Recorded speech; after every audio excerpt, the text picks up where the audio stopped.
All set for tonight, Dave? I'm counting on you. It's not often that my wife and I get the chance to dine out, so we have really been looking forward to this.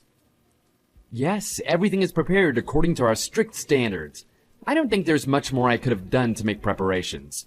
We've had some special items flown directly in from France this morning. It's just, well... You're not nervous, are you? It should be fine. It's not like tonight is opening night or anything. Let the restaurant speak for itself. The excellent reviews are all because of your hard work. I've been through everything with the waitstaff in the kitchen. I think it should be okay. I hope we don't let you down. But I'm still nervous. I'm sorry. I can't help it. It's not every day the owner comes for dinner. I'll just make a final check of the kitchen and the menu. Just relax. It'll all be okay. Just treat me like any other customer. I'm not the boss tonight. I'm a hungry patron. It's not like it's an unannounced inspection. It's just dinner with my wife, so you have nothing to worry about. Hey, I'll prove it to you by using a coupon. I'll use the 10% off one from the Come Taste France campaign. No one will notice it's me, and the staff will hopefully just go about their jobs as usual. You don't have to pay. It's your restaurant after all. And you shouldn't have to pay on your wedding anniversary. After everything you've done for me, I wouldn't dream of taking your money. Oh, I can't help thinking I should tell the staff you are going to be a customer. They'd be on their best behavior. No slip-ups. I've trained them and have confidence in them. I would hope that this is always the case regardless of who is dining there. Well, yes, of course, Mr. Martin, but even so... No, it's important that I just be a regular customer.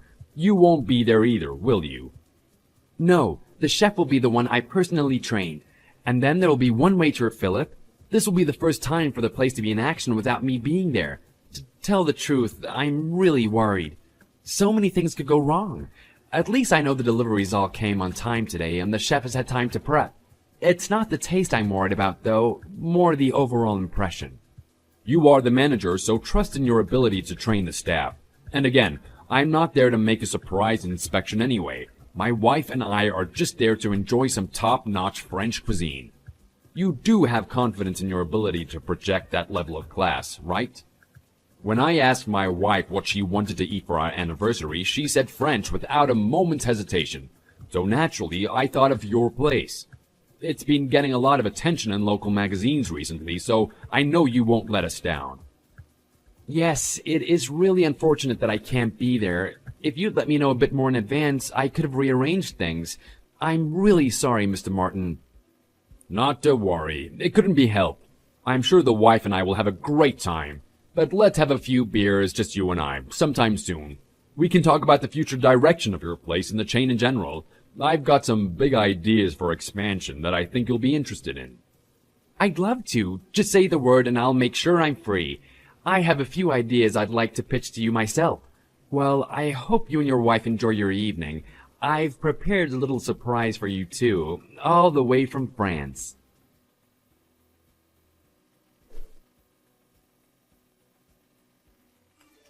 Would you mind explaining what's going on? Why was I asked to leave the restaurant? I just wanted to have a meal with my wife. I don't understand why you have to turn us away without even eating. As I told you a number of times, you are trying to use a discount coupon. That's why. If you don't understand this, then is there any point of explaining? But the coupon is still valid. It doesn't expire for another month. It's an official coupon from your restaurant. So what could the problem possibly be? I haven't forged it, if that's what you think. You downloaded it from some website, right? One of those saving tips websites for housewives on a tight budget? Did you think a 10% discount was gonna make you happy? Well, yes, as a matter of fact, I did. $100 becomes $90. Most people would be happy with that. And we will spend well over $100, so the restaurant makes money. We get a little discount, everyone is happy. Isn't that how it works? I really don't see the problem. Research shows that most people end up spending more than they had intended when they think they're getting a good deal. Research shows? Oh, so you're an expert, are you? That may be the case with fast food restaurants and convenience stores, but I've never seen anyone try and get a 10% discount at our place. We have the best quality ingredients flown in daily from all over Europe. At your age and on your anniversary, you should be ashamed. And no, we don't need to call the manager. He's not here tonight, so I'm in charge. And turning you away was for the good of the restaurant. I'm sure the manager would agree. Well, if that's the case, you shouldn't have a coupon available to download in the first place. Why have a coupon at all if customers are going to be abused for using it? You really think like a child, don't you? What would you have us do? Oh, cars can cause accidents, so let's stop using them entirely. Knives are dangerous in the kitchen, so no more knives. Is that your reasoning? I have no idea what you're trying to say. Those comparisons make no sense. What do cars and knives have to do with eating at a restaurant and using a discount coupon? Oh dear me, it's not just money you're short of, it's brain power too. I'm not sure anything I say will help you. Let me try and make it simple enough for even you to understand. We don't cater to children. I'm sorry. Please take your appetites elsewhere in the future. Okay then, fine. We won't use a coupon. Can we please go in now? I've had this reservation for a while now. My wife and I have been looking forward to it. No, it's simply not possible. We have standards, you know. We have an obligation to our regular clientele to uphold these standards. You understand, right? We can't just let any old couple off the street come in and lower the standards. If we did that, the magazines and critics would soon say we had slipped up. Well, if it's money you're worried about, that's not a problem. I can assure you I'll pay with my credit card. How's that? If a customer has the means to pay for his meal, then whether he is rich or poor, surely that has no bearing on the matter. No, you're deluded. Letting in someone of your financial and social standing will just make the other customers feel uncomfortable. You know, we have local celebrities dying here almost every night. We can't allow you to rub shoulders with the cream of society. My job would be on the line if I were to let you in and cause the regulars to stop coming. Just the other day, we had the weatherman from KXS TV in here, Mike Milligan. What would I tell the boss if Mike Milligan stopped coming, huh? You can imagine the trouble I'd be in. The kind of person who presents a 10% coupon at such a high-class establishment as this is bound to have atrocious table manners. Do you know which one is the soup spoon? We can't have you drinking from the bowl like a dog. You wouldn't even appreciate the food anyway. Have you ever had foie gras before? Or seen a whole foie gras entiere butchered that morning and flown here just to be served up a few hours later? Of course you haven't. You'd be better off getting ketchup all over your face across the street at Joe Fat's Burgers. Go on, off you go. The drunks all line up for cheap burgers later in the night, so you should head over now to avoid the wait. I can't believe you'd speak to a potential customer that way. A customer with a reservation, I might add. Well, lucky you aren't a customer. I can assure you I'm polite and charming with proper customers. But nevertheless, this is how you treat people that you perceive to be below the standards of the restaurant?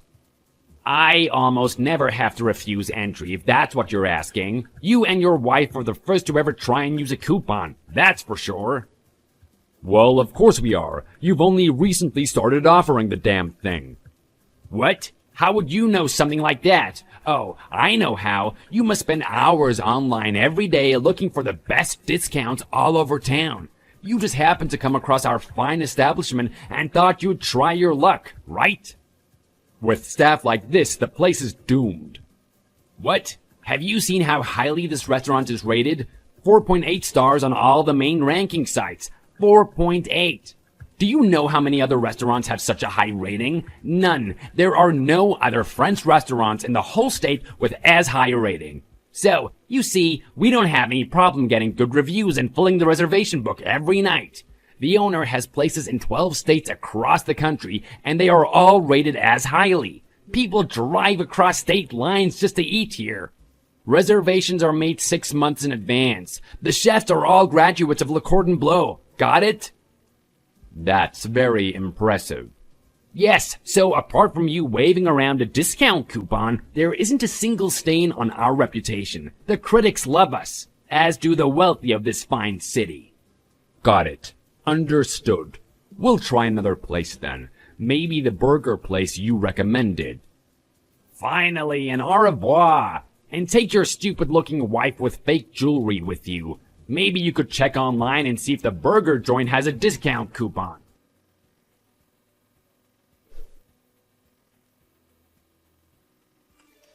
Oh my God, Mr. Martin, I am so sorry. I've just been told by my chef what happened. What can I do to make this right?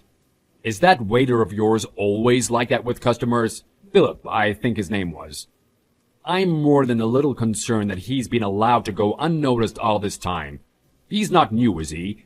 I trust you wouldn't have left the run of the floor to a recent hire. He certainly seemed to have had a little training. No, sir. He's from a good family, good education too. He's usually great. We've never had a single complaint, I swear. All right, calm down, Dave. I believe you. I know you wouldn't have left him to run the place on his own if you had reason to doubt his capabilities. As the manager, I accept responsibility for it. I can't believe this went on without my knowledge. I am so sorry, Mr. Martin. I shudder to think what would have happened if you were a regular customer. In a way, we were lucky it was you. It's scary to think about it. That could have been it for the restaurant. We'd never live it down. Imagine if it was a food critic or one of our local celebrities. The way he spoke, I got the feeling it wasn't the first time he had done this. He had such conviction and confidence. I imagine that kind of attitude could be better put to use in the military. Well, anyway, Dave, it's a shame and I hate to do it, but we're gonna have to close the shop for a while and make a public apology on our website. We'd better contact the magazine that have run articles in the last couple of months too. Just in case there are others out there who have had the same treatment. Hopefully the message will reach them. The damage this guy Philip has done could be far-reaching. You're right, Mr. Martin. That's all we can do, and while we're closed, I'll run a few hospitality training sessions for the staff. Yes, of course. That will be required, but I'm worried about the restaurant going forward. Please be aware of the fact that this might not go away, and in the event of more of this kind of abuse of customers comes to light, the temporary closure may become permanent. You're not to worry about yourself, though, Dave. I've always got use for great managers like yourself. I know that you've worked hard to get that place up and running as well as it was, but these things happen. If the damage to the reputation is irreparable, then the worst might happen. If it does, then I'll need to relocate you. I understand, boss. Right. So when you close tonight, I want you to call all the staff and tell them what's happening. I'll also need you to make a schedule for the training sessions.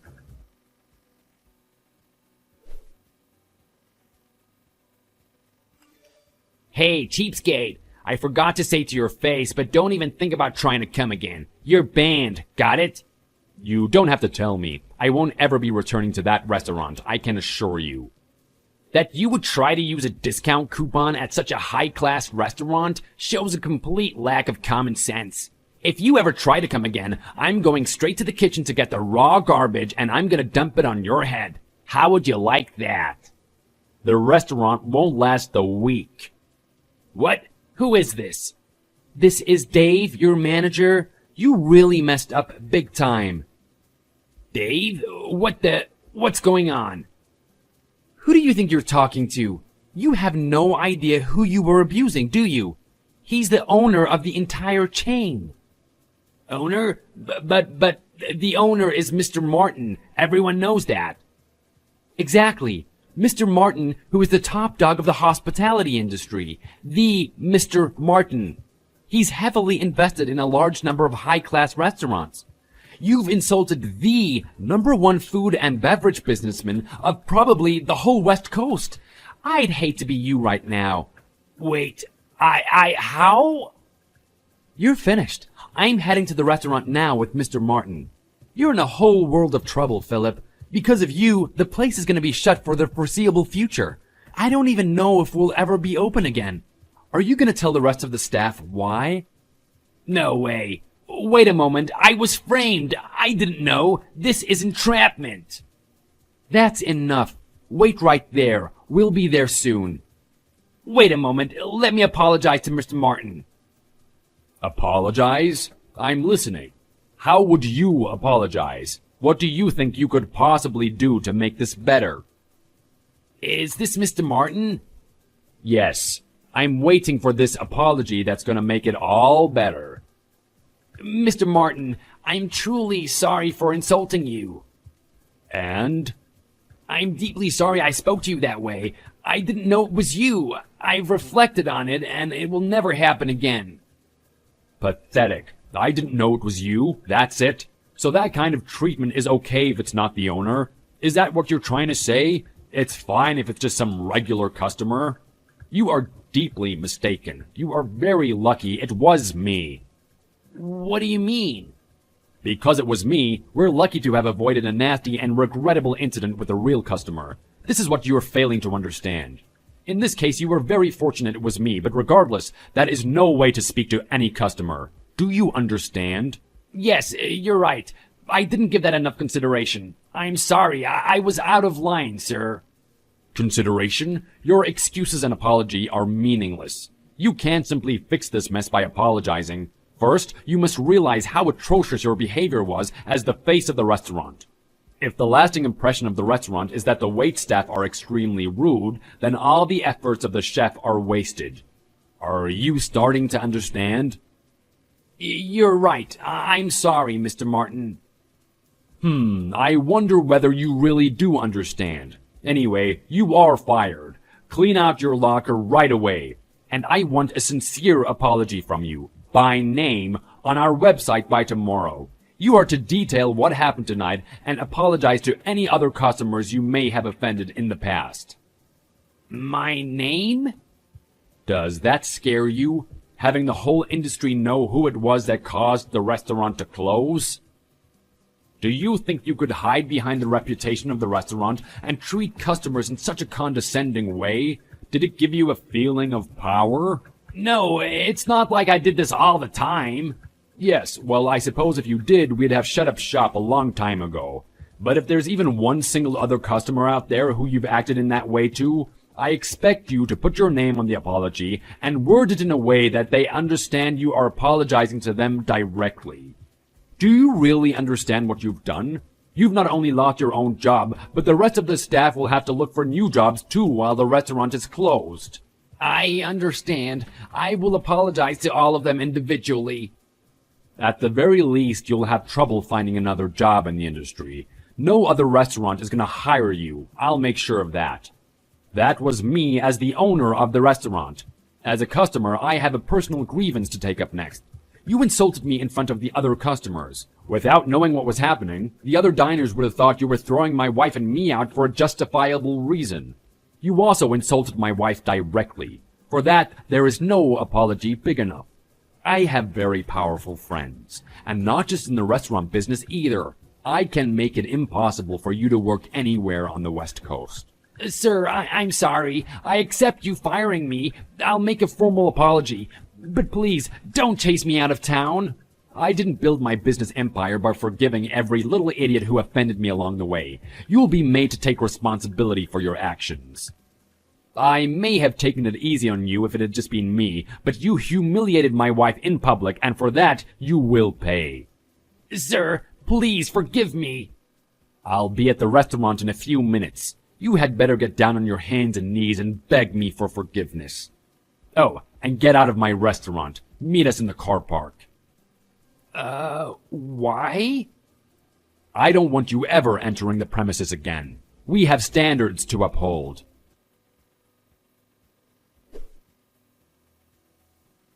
We met Philip in the parking lot, and he got down on his hands and knees crying and begging to be forgiven. But it didn't seem sincere, and I sensed he was acting. Most waiters in the city are actors waiting for their big part. So I simply ignored him. Dave and I went into the restaurant and started planning what move to take next. All the while, Philip continued crying in the parking lot.